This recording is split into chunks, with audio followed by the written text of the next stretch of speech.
This is Walt Disney World Today. Give us 5 minutes and we'll give you the world. It's Monday, June 26, 2006, and this is episode 118 of Walt Disney World Today. I'm Matt Hodgberg from MGMstudios.org. Here with us for this show is Len Testa, co-author of The Unofficial Guide to Walt Disney World. Welcome, Len. Thank you, Matt. Did I mention that I was the first person to ever use the phrase "nuke your Pop-Tarts" in print? Well, now you are. Look for the 2007 Unofficial Guide, folks. Well, if anyone ever uses it, we owe you a nickel now. Our other panelist, of course, is Mike Scopa, who is the trip planning guru, who can be found at mouseplanet.com. Welcome, Mike. And for today's demonstration, thousands of skilled XS engineers have worked round the clock. We think you'll find our hard work well worth your while. And Mr. Mike Newell from MouseWorldRadio.com is here. Welcome, Mike. Hey, Matt, did I mention that I'm going to register nukeyourpoptarts.com tomorrow? Oh, stole my idea. I hear there might be a market for that. And our guest today, back for another show, is Jim Hill, who publishes all his thoughts and news and findings at jimhillmedia.com. Welcome back, Jim. Hey, good evening, guys. How you doing? Outstanding. Well, for today's show, we're going to play a psychiatrist, because we are licensed psychiatrists, of course. We're professionals. Don't try this at home. Exactly. And our patient today is going to be none other than Jim Hill. Now, the electric shock therapy is going to come after, but before we get to that, we're going to be doing word association with Jim. And we're gonna spit out... Dude. We're going to get sued. We're gonna basically that's gonna work is our panelists will say something like Mickey Mouse, for instance, and then Jim will say whatever comes to mind first. I've just been to church too. I feel so dirty already. Right? Okay. So this ought to be very that interesting. one lends itself immediately to round, squishy shapes. And do we really want to go there? No. Hide the children and let's get going. All right. So let's start off with Mike Scopa. Mike, why don't you start us off with something? Well, I guess within a couple of weeks we're all going to be heading for the theaters, so I guess I'm going to say Pirates of the Caribbean coming soon, July 7th. Yeah, that's going to be interesting. The tracking that Disney's got on this film is just amazing. The anticipation from audiences. Disney internally is showing of 90% of the people who saw the first film, they consider themselves fans of the Pirates franchise, and of that, 80% are planning on seeing the movie in the first week to 10 days. And this thing's going to be huge. It is hopefully the blockbuster that Disney was hoping Cars would be. The only problem that I see is, and again, I don't want to give away the end, but it does have quite a bit in common with Empire Strikes Back. And I think a number of people are going to walk out of theaters and go, I have to wait 10 months to find out how this wraps up. It's like, I'm not going to be happy. But on the other hand, I'm hearing amazing things about it. The problem right now is, frankly, even with the film, we're actually recording this on Saturday night, but the film, as it premieres at Disneyland, my understanding is there are still effects that after the premiere they may go back and still adjust. I mean, this thing is still being worked on, upwards of 1,500 effect shots and some amazing stuff. So, but Jim, I guess a quick question for Jim. I know when Pirates the first one came out, Mhm. I looked everywhere for a Pirates of the Caribbean T-shirt, and I was shocked at the lack of merchandise that a company like Disney would have for Pirates. I mean, you could find movie posters every once in a while, and on eBay people were making their own knockoff shirts. Are they doing a better job of merchandising?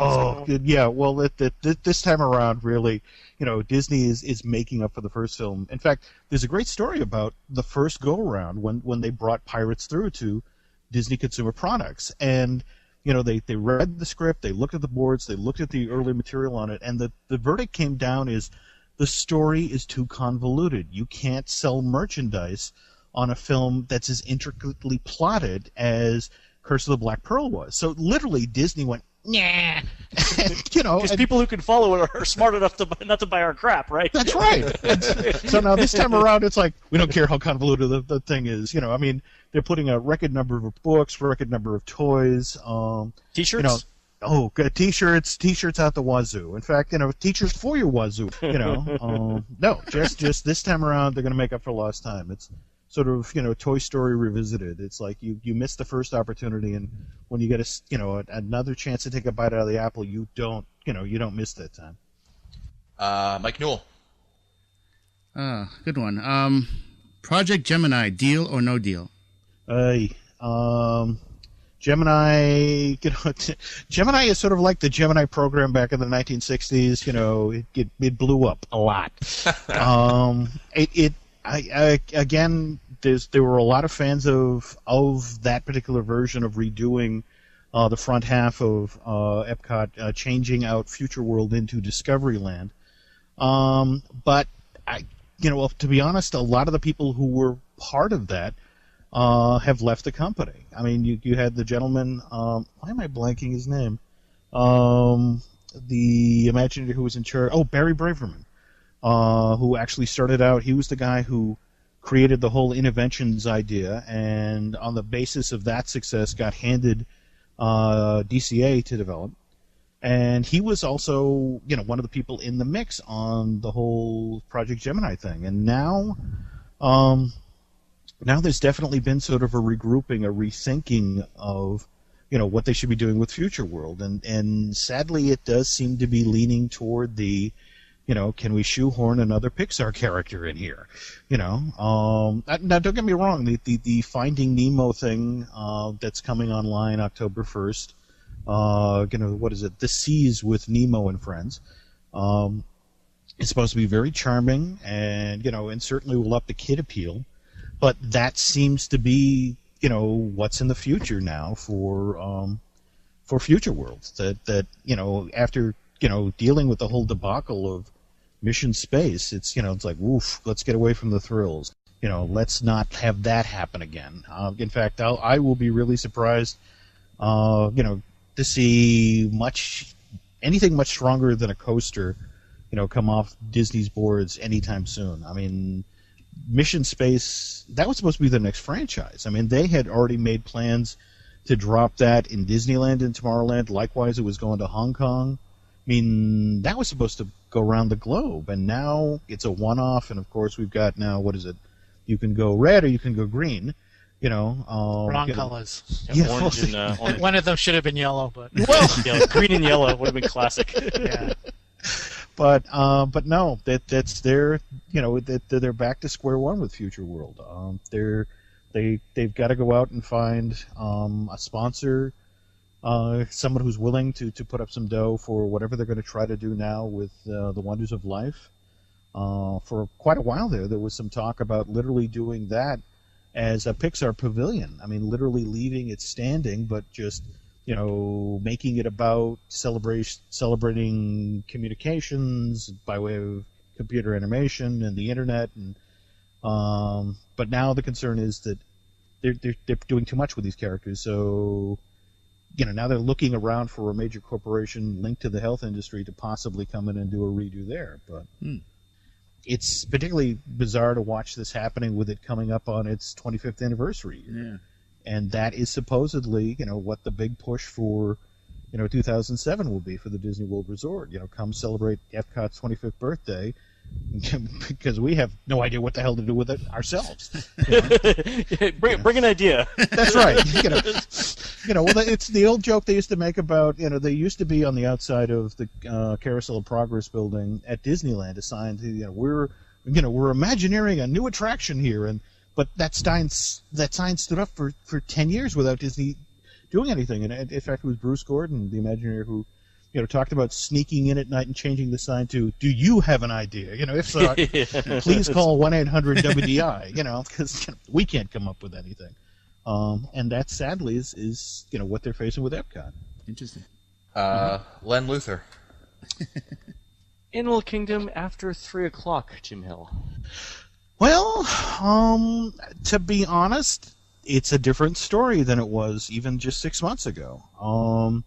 Everest, you of all people would know what's going on attendance-wise with Everest. I mean, it's actually delivering the goods. The problem is, there's been obviously, it's I won't say it's a huge change. I mean, it's been incremental, but certainly it's encouraging enough for them to have pushed forward that restaurant at flank speed, and they're believing the same thing will come with the Finding Nemo, and again with the Pixar characters.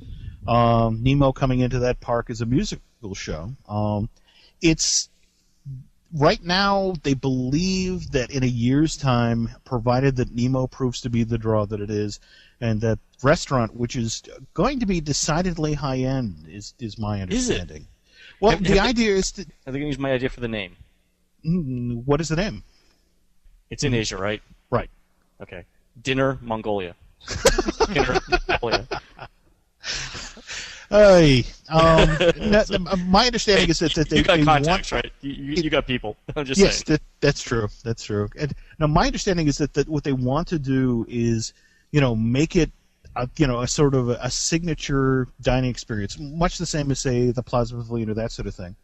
But in a year's time, once Nemo's open, once the the restaurant's open, Expedition Everest continues, then you finally allowed to move into their first really for real nighttime entertainment for that park, and that's the lantern light. Ah, damn. Okay. Yeah, well, if you want to start, handing out Paxil to all the elephants, sure. It's like get there in the morning. We're trying to lure the gorillas out of their crate. Okay, it's like all right, I don't know why. So no fireworks. What are we doing instead? Yeah, we're doing a lantern light parade, and an after hours parade where the idea is that people are carrying. The classic sort of 1800s type lantern, but with the combination of dancers and characters and creating this great kinetic that moves through the park, but that people will come and see. The downside, of course, is that Joe Rohde quite deliberately designed this park that it's not parade friendly. I mean, how many times have you watched a parade, at Animal Kingdom basically hunched over a bush? I mean, there are no sight lines, there are no curbs in this park. That's right. So now we're after hours in the dark, it's like, well, good, and we'll be handing out complimentary splints, and crutches to the people who are tripping over the foliage.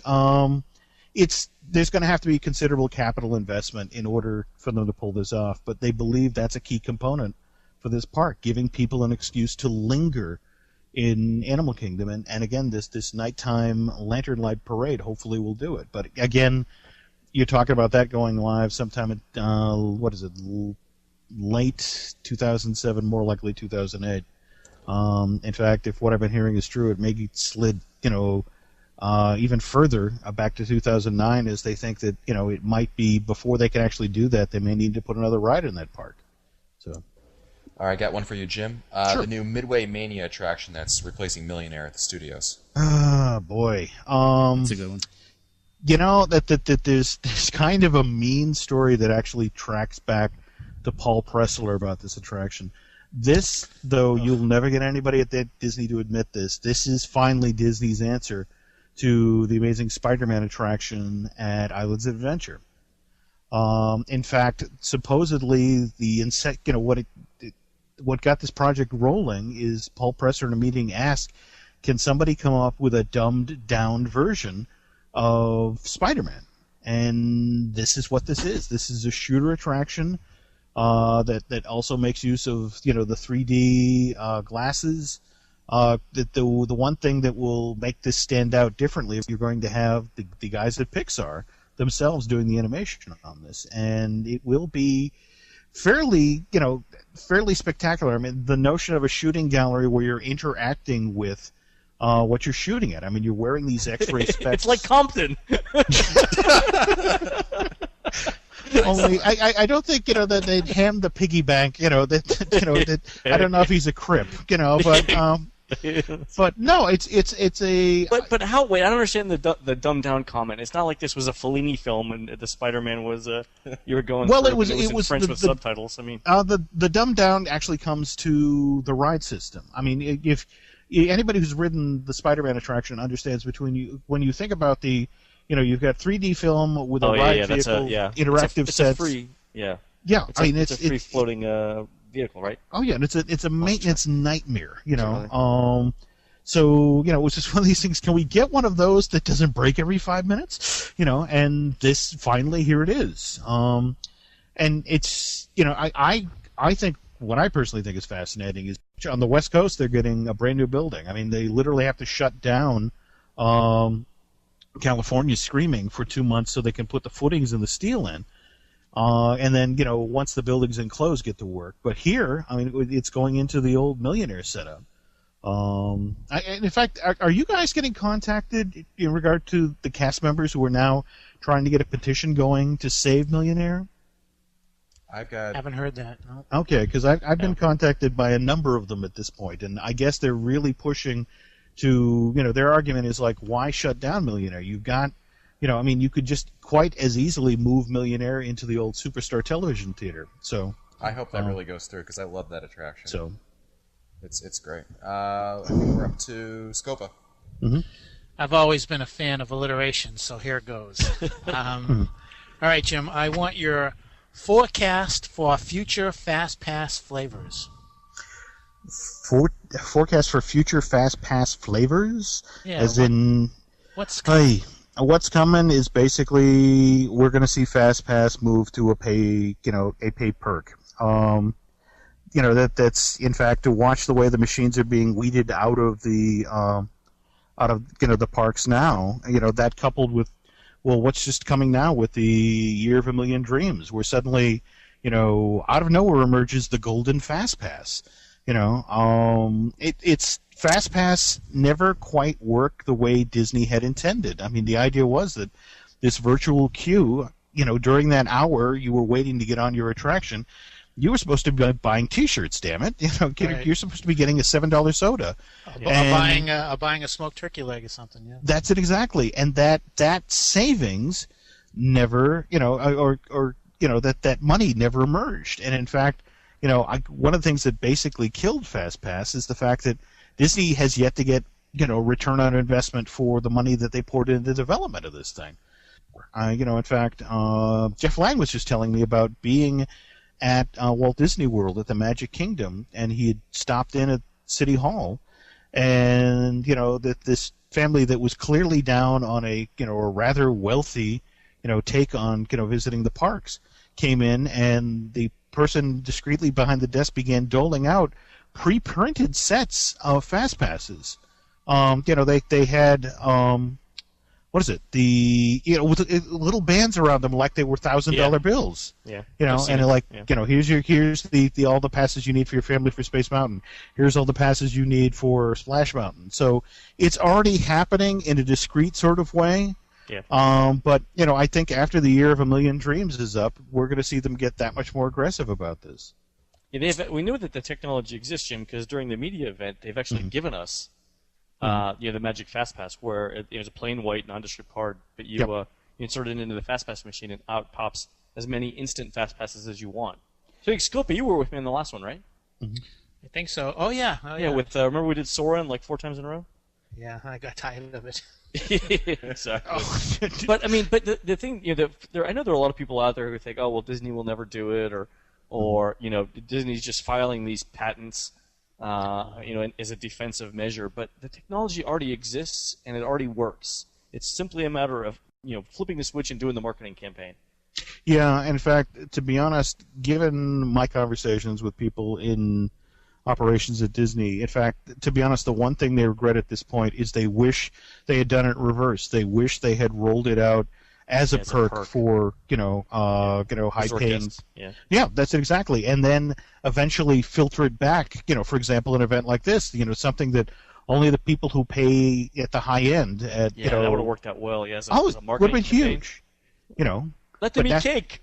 Yeah, well, now Let them right pan. You know, I mean, now to try to quietly move it off the table, you know, after it's like, well, you know, you guys don't really need water, you know, it's like, here's a damp sponge, lick, you know, it's going to be interesting to see what happens here. You know, they can always alter the Fast Pass return times, and you know, they can probably go from like a minimum of 2 hours between getting Fast Passes to 3 to 4, you know, for day guests.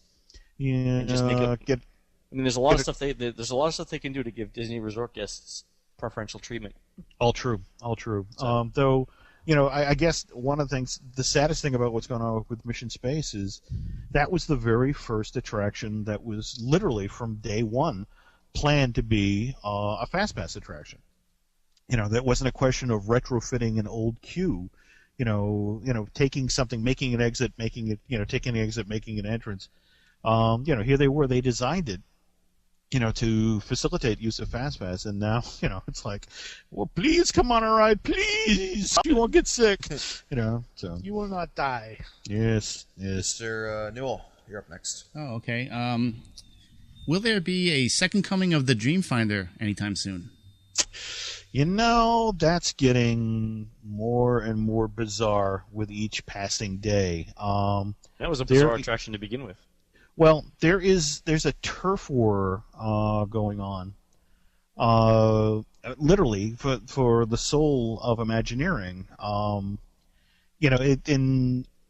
polite way to put this is you've got Tom Fitzgerald and Don Goodman, the gentlemen who have been running Imagineering for a number of years now, lined up on one side, and on the other side you have Tony Baxter.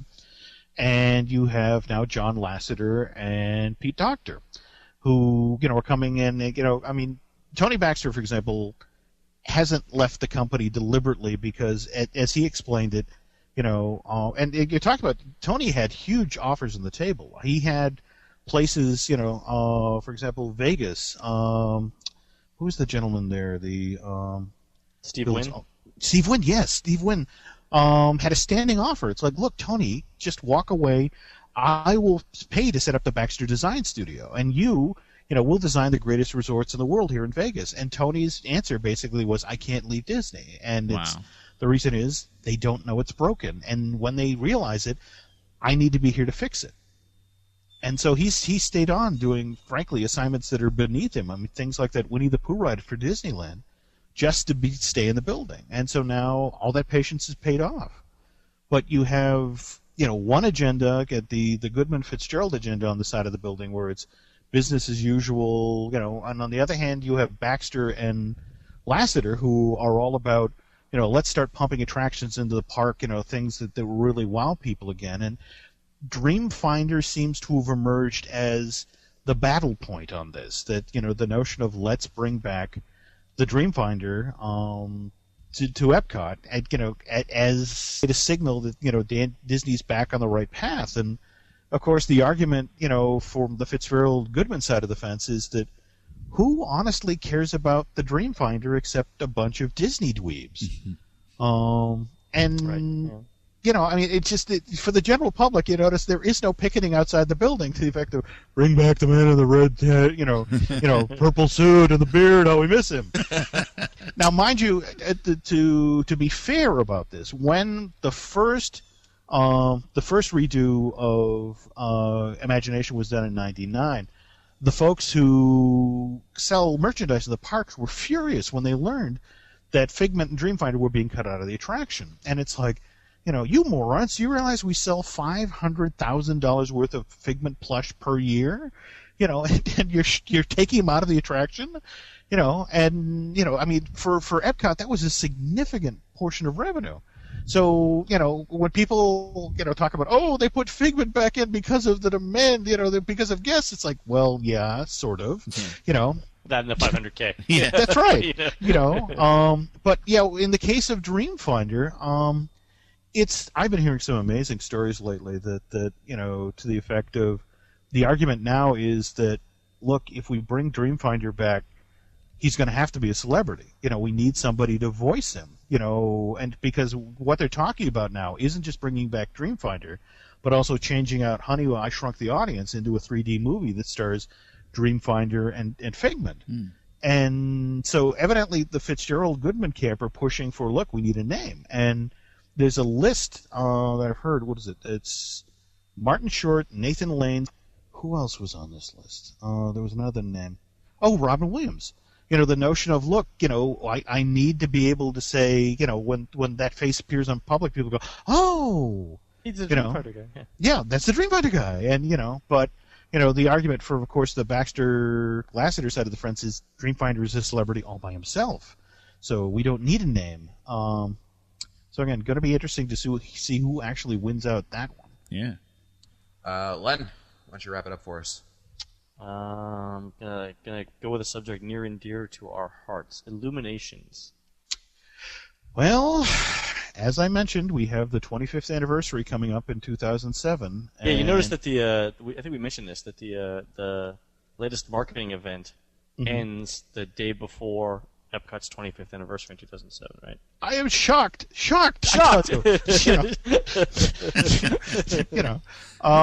Yeah, that's my understanding is again that yes, that they are looking at the next generations of Illuminations debuting. In fact, for that October 1st, 2007 day. But right now, it's it's a question of what else can we do. It's how do you top the Inferno barge? How do you top firing, stuff over the center of the lagoon? They're looking for the next generation of the show. So it's fascinating to hear the stories about the Disney people out at the various pyro conventions and the working with people in the effects industry, trying to find that next new thing, that next amazing thing.